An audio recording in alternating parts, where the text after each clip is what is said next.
Good morning, third grade. How are we doing this week? It is time for second step, lesson 4. I hope you're having a great week. First, let's just review a little bit. We have talked about all 4 of our learning skills, and I don't know if you remember what we talked about last week, but I'll give you a hint. Being assertive. If you said being assertive, you are correct. Let's look. We've talked about focusing our attention. We've talked about listening. We talked about using our self-talk, and last week we talked about being assertive, using a nice, big, brave voice and saying what we want. All right, so today we're going to talk about how to be successful using our learning skills, okay? But first we're going to play a little game just to warm us up and get some practice. I'm going to read a sentence. If I change one word of the sentence, I want you to stand up. If I change more than one word, if I change 2 or 3 words, I want you to raise your hands high up in the air. Okay? Are you ready? Here we go. All right.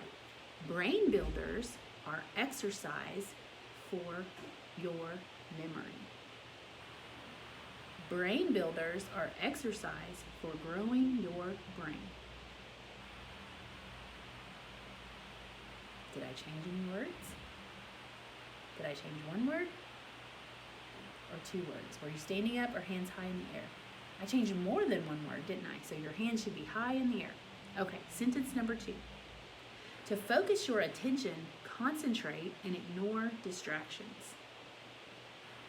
To focus your attention, concentrate and ignore distractions.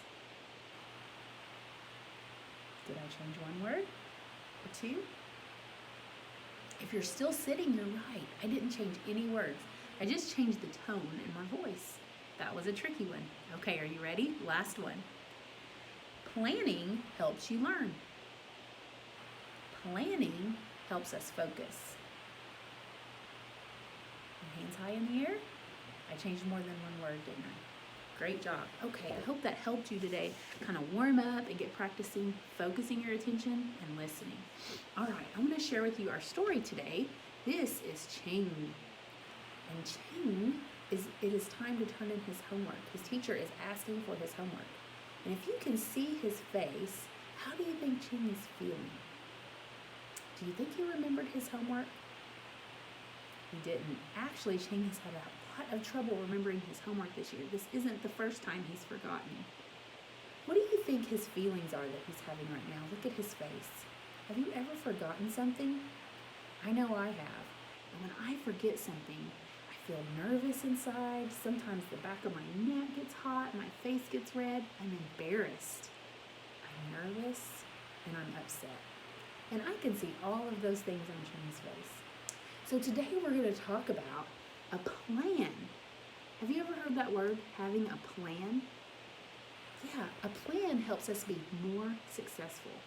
And so we're going to talk today about Ching getting a plan together to help him be more successful so that he can remember his homework. Now, you may not have trouble remembering your homework. It may be something else. Maybe you have trouble remembering to clean your room, remembering to put your name on your paper. But making a plan can help you with any of those things. So let's look at our good plan checklist. All right, right over here. Okay, number 1, the order makes sense. When you're making a good plan checklist, the order should make sense.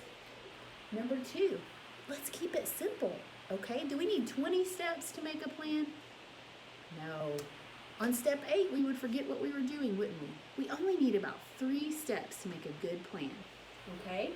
And number 3, you can do it. Make sure it's something you can do. You're in 3rd grade, so your plan should not have drive to the store. You can't drive. This should be something that you can do to make your plan successful, okay? So make sure it's things that you can do. All right, number 1, make sure the order makes sense. Number 2, keep it simple. And number 3, make sure it's something that you can do. All right, let's go back to Ching and think about him.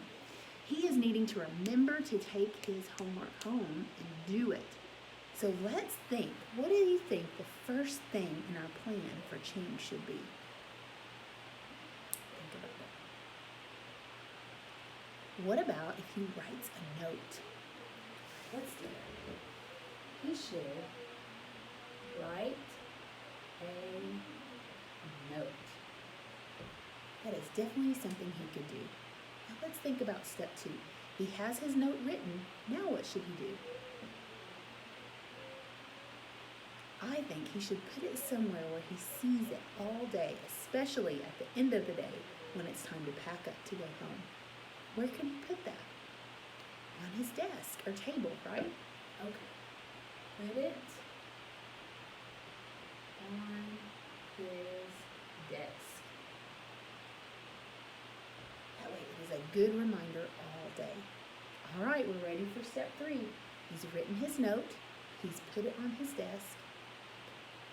What should step 3 be? How about when he reads his note at the end of the day, he puts his homework right in his backpack? Put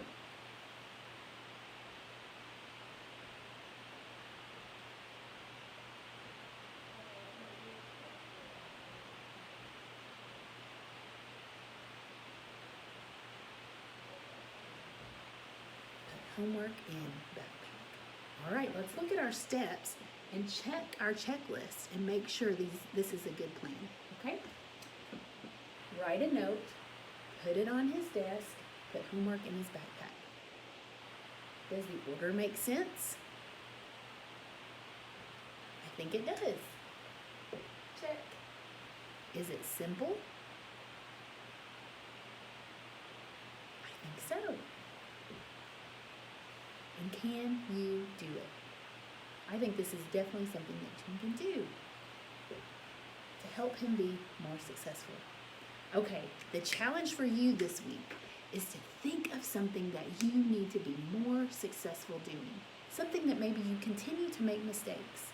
It could be math, reading, maybe it's cleaning your room. Let's get a plan. Think about it.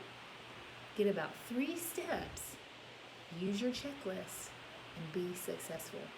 And I want you to think this week, when you're successful at something, this is our sign we're going to use this week. When we're successful at something, we're going to go, yes. Okay, can you remember to do that?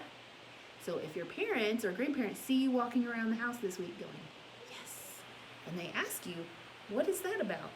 Tell them you're being successful. Have a great week.